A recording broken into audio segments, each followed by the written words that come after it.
A. Prodi Keperawatan dengan NIM 12114201/2035. Di sini saya akan menjelaskan tugas terkait tugas remedial keperawatan jiwa dengan materi pelayanan dan kolaborasi interdisiplin dalam kesehatan dan keperawatan jiwa. Kalau kolaborasi adalah proses di mana dokter dan perawat merencanakan dan praktek bersama sebagai kolega, bekerja saling ketergantungan dalam batasan-batasan lingkup praktek mereka dengan berbagi nilai-nilai dan saling mengakui dan menghargai terhadap setiap orang yang berkontribusi untuk memberikan pelayanan keperawatan kepada individu, keluarga, dan masyarakat. Bekerja bersama dalam kesetaraan adalah esensi dasar dari kolaborasi yang kita gunakan untuk menggambarkan hubungan perawat dan dokter. Dihargai bila terlibat secara fisik, intelektual saat memberikan pelayanan kesehatan dalam lingkungan praktek profesional keperawatan dengan pengawas dan supervisi sebagai pemberi petunjuk, pengembangan kerjasama atau mekanisme yang ditentukan oleh peraturan. Kriteria kolaborasi. Yang pertama, adanya rasa saling percaya dan menghormati. Yang kedua, saling memahami dan menerima keilmuan masing-masing. Yang ketiga, memiliki citra diri positif. Yang keempat, memiliki kematangan profesional yang setara atau yang timbul dari pendidikan dan pengalaman. Yang kelima, mengakui sebagai mitra kerja bukan bawahan dan keinginan untuk bernegosiasi. Perasaan saling tergantung atau interdependensi untuk kerjasama dan bekerjasama. Interdisiplin merupakan suatu kegiatan yang didasarkan pada sejumlah dimensi kunci, termasuk di dalamnya adalah tujuan yang jelas, identitas bersama, komitmen bersama, peran yang jelas dari masing-masing profesi, saling ketergantungan, dan integrasi satu sama lain. Pelayanan dan kolaborasi interdisiplin dalam keperawatan jiwa. Pelayanan dan kolaborasi interdisiplin keperawatan jiwa merupakan pelayanan kesehatan yang dilakukan oleh sekelompok tim kesehatan profesional, perawat, dokter, tim kesehatan lainnya, maupun pasien dan keluarga pasien sakit jiwa yang mempunyai hubungan yang jelas dengan tujuan menentukan diagnosa, tindakan-tindakan medis, dorongan moral, dan kepedulian khususnya kepada pasien sakit jiwa. Ya, pelayanan dan kolaborasi interdisiplin di rumah. Ya, anggota tim kesehatan meliputi perawat, dokter, fisioterapi, pekerja sosial, ahli gizi, manajer, dan apoteker. Secara integral, pasien adalah anggota tim yang penting.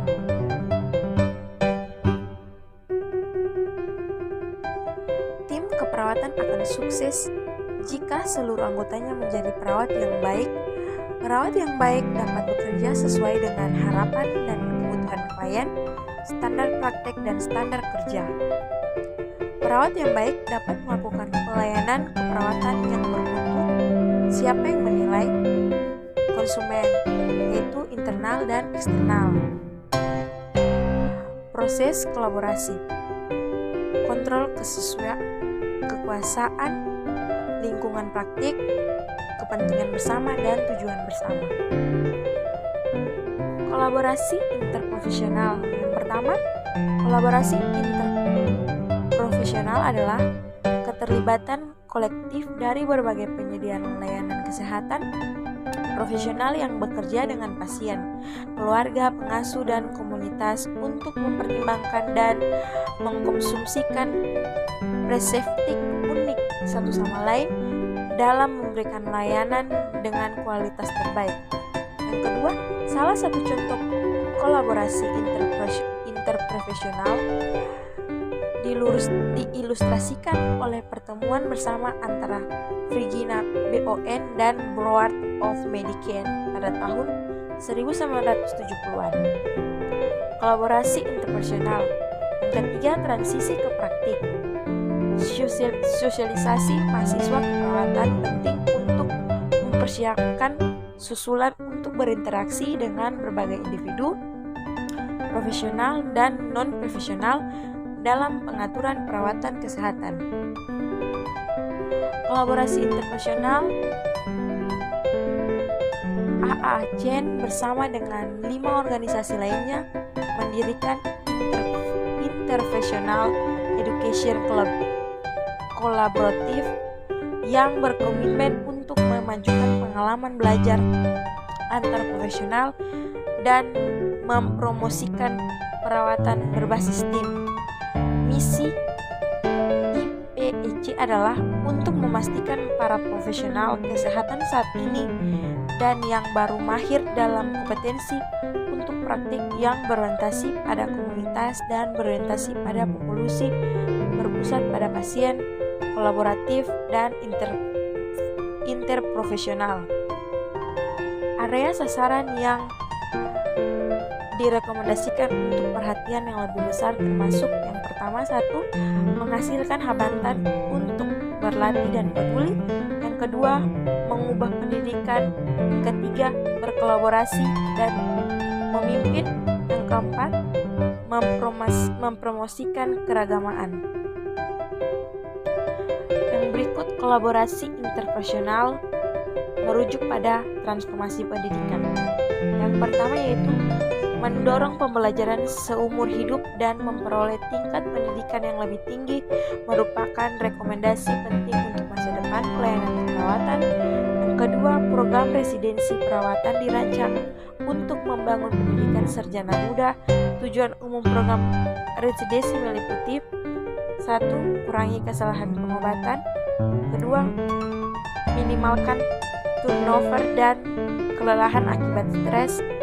Yang ketiga, kemudahan penyesuaian ke dalam praktik klinis. Yang keempat, meningkatkan kepuasan kerja. Yang kelima, meningkatkan kepercayaan diri perawat. Yang berikut elemen kunci kolaborasi dalam interdisiplin tim. Yang pertama, memberikan pelayanan kesehatan dan yang berkualitas dengan menggabungkan keahlian unit profesional untuk pasien sakit jiwa.